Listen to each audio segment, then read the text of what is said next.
देखो हमने आपको पहला सवाल बता दिया था, पहला जो बताया था, इसी तरीके से आप दूसरा, तीसरा, चौथा, पांचवा, छठवां, सातवां, आठवां,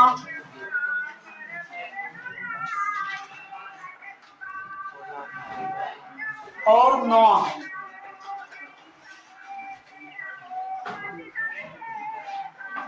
नंबर तक सवाल आप इसी तरीके से लगा सकते हैं, ठीक है ना। सवाल नंबर 9 तक इसी तरीके से लगाए जा सकते हैं। आगे देखो सवाल नंबर 10, ठीक है ना। सवाल नंबर 9 तक में अगर आपको कोई समस्या है तो आप पुनः बताएं, ठीक है ना। सवाल नंबर अगर आपको 9 तक में कोई दिक्कत आए तो आप जरूर बताएं। सवाल नंबर 10वां देखो, देखते हैं सवाल नंबर 10। यहाँ पे देखो हमारा क्या होगा, वर्ग अंतराल बनाते हैं, देखेंगे तो ऐसे बनेगा।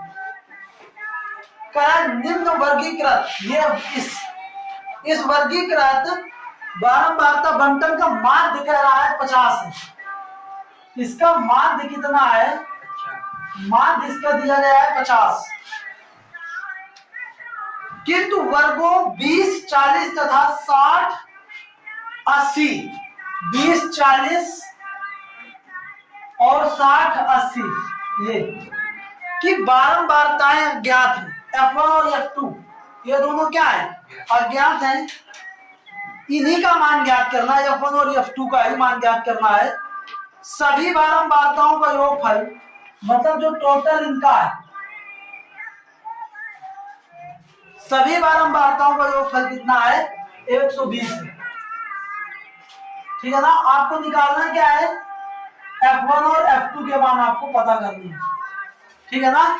ध्यान दो भाई, कुछ भी अलग नहीं है, कुछ भी कठिन नहीं है, आराम से इस सवाल को देखो। तो यहाँ पे देखो, अब इसी सारणी को अपना, ये क्षैतिज बनी है, इसको आप चाहे तो ऊर्ध्वाधर बना दें। तो यहाँ पे आप वर्ग अंतराल,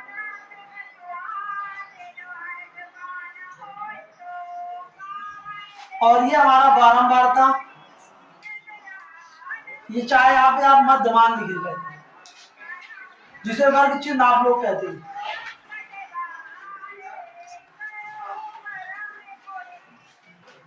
ठीक है ना। और फिर बारंबारता, ठीक है ना, ये हमारा x हो जाएगा और ये आपका f हो जाएगा।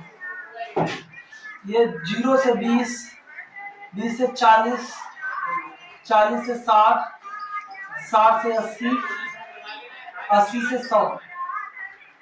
इसमें देखो हमारा ये 17 है, ये F1 है, ये 32 है, ये F2 है, ये 19 है। तो ये हमारा 17 है, ये F1 है, ये हमारा 32 है, ये F2 है, ये वर्ग क्या,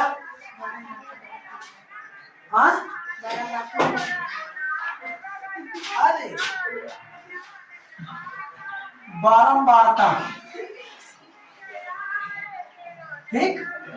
तो देखो 0 और 20 इनका वर्ग चिन्ह, दोनों का योग बटे 2 10, इनका 30, इनका 50, इनका 70, इनका 90, ठीक है ना। अब आप क्या निकालेंगे, देखो इनका सबका सम दिया गया है 100। तो एक समीकरण तो अपना यही से बनेगा, कैसे, इन सबका योग निकालो तो क्या आएगा, 7 2 9, 9 9 18, और ये हमारा कितना, 3 1 4 1 5, 5 1 6,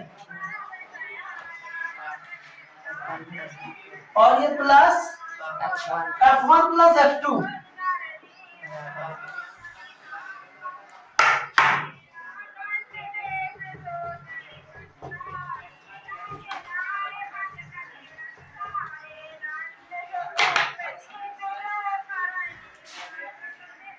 ये हमारा 68 और ये आपका F1 प्लस F2 बराबर देखो हमारा कितना है 120। एक बार योग करके देख लेना गलत ना हो कहीं पे।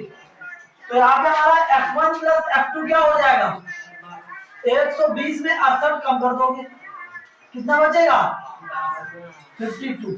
एक समीकरण आपका यहां से बन जाएगा। ठीक है ना। दूसरा देखो आप क्या कर सकते हैं अब इनका गुणा करा दें। यहां पे आप क्या निकालेंगे f इंटू एक्स। तो ये हमारा 170 और ये हमारा 30 F1 और ये हमारा 5 दूनी 10 5 दूनी 15 1 16 ये आ जाएगा 1600 और ये हमारा कितना 70 F2 और ये हमारा अब यहाँ पे आप निकालेंगे निकालो। तो ये देखो इनको तो जोड़ नहीं पाओगे इनको अलग रखोगे इनको जोड़ो 16 दूनी 32 33 33 तो 10 और 33 तो 10 में 70 तो ये हमारा 80 हो गया 3380 और 3480 आ जाएगा। ठीक है ना।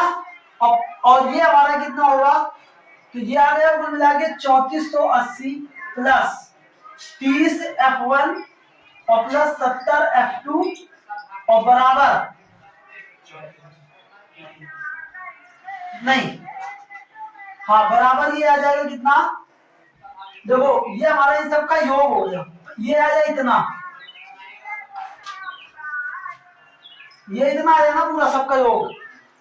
और ये क्या होता है फार्मूला क्या होता है x बार बराबर ये हमारा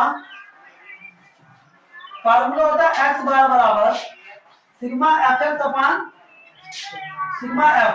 तो ये हमारा आ जाएगा 3480 और प्लस ये हमारा 30 F1 और ये हमारा 70 F2 और बटे ये हमारा कितना 120 और ये हमारा किसके बराबर है ये हमारा 50 के बराबर है। तो इसकी जगह पर हम लिख सकते हैं 50। तो अब सॉल्व करो तो ये हमारा हो जाएगा दवा की हो गई कभी 3480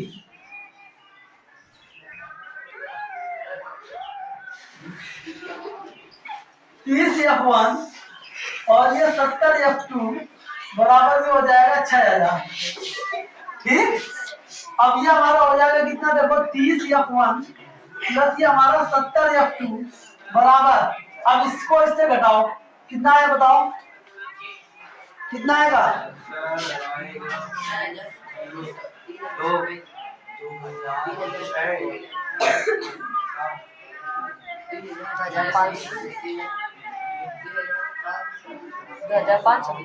2520 तो ये आ जाएगा 2520। ठीक है ना। अब एक काम करो 10 दोनों तरफ से कॉमन लेके काट दो तो ये हमारा 3 F1 और ये 7 F2 बराबर ये आ जाएगा 252। ये तुम्हारा समीकरण 2 हो गया। ये समीकरण 1 ये समीकरण 2 इन दोनों समीकरणों को आपको हल करना है जैसे आप दो चर वाले रैखिक समीकरण हल करते थे उसी तरीके से। अब आप हल करें इनको देखो अगर मैं इसको क्या कर दूं इसमें मैं 3 का गुणा करा दूं समीकरण 1 में 3 का गुणा करके समीकरण 2 से घटाने पर तो ये हमारा कितना आ जाएगा ऊपर को मैं साफ कर देता हूं इसका कोई मतलब भी नहीं था खास क्योंकि ये हमने नीचे वाले सामने बना दी। तो यहाँ पे हमारा कितना आ जाएगा 3F1 और ये हमारा 3F2 और ये 3 दूनी 6 ये आ गया 156 और ये हमारा कितना 3F1 और ये हमारा कितना 7F2 और ये हमारा कितना 252। ये माइनस दोनों घटाना था ना ये कर दिया। ये कितना है हमारा 4F2 माइनस 4। अब ये घटेगा देखो 2 आएगा और ये हमारा 9 आएगा ठीक है ना और ये माइनस ये माइनस से माइनस कटेगा, ये कितना 4 दूनी 8, 4 3 12। F2 का मान आएगा भाई 23। F2 का मान कितना आएगा, F1 का कितना आएगा, अब इसमें रख दो। अच्छा हाँ 12 में 6 जाएंगे, तो यहाँ पे हमारा 4 24, F2 का मान 24। ठीक, अब यहाँ पे देखो 52 से आप 24 को घटाएंगे। अब देखो ये समीकरण F1 प्लस F2 का मान कितना दिया गया था, 52 दिया गया था ना, तो यहाँ से आप F2 का मान रखेंगे, इसको पक्षांतर करेंगे तो F1 बराबर आ जाएगा 52 माइनस 24, तो ये आ जाएगा कितना 28। तो F1 और F2 के मान तुम्हारे इस तरीके से ज्ञात हो जाएंगे। आपको इस तरीके से ये सवाल लगाना है, इसी तरीके से आपको सवाल लगाना है, सवाल नंबर 10। ठीक है ना। अब आ जाओ देखो सवाल नंबर 11 में।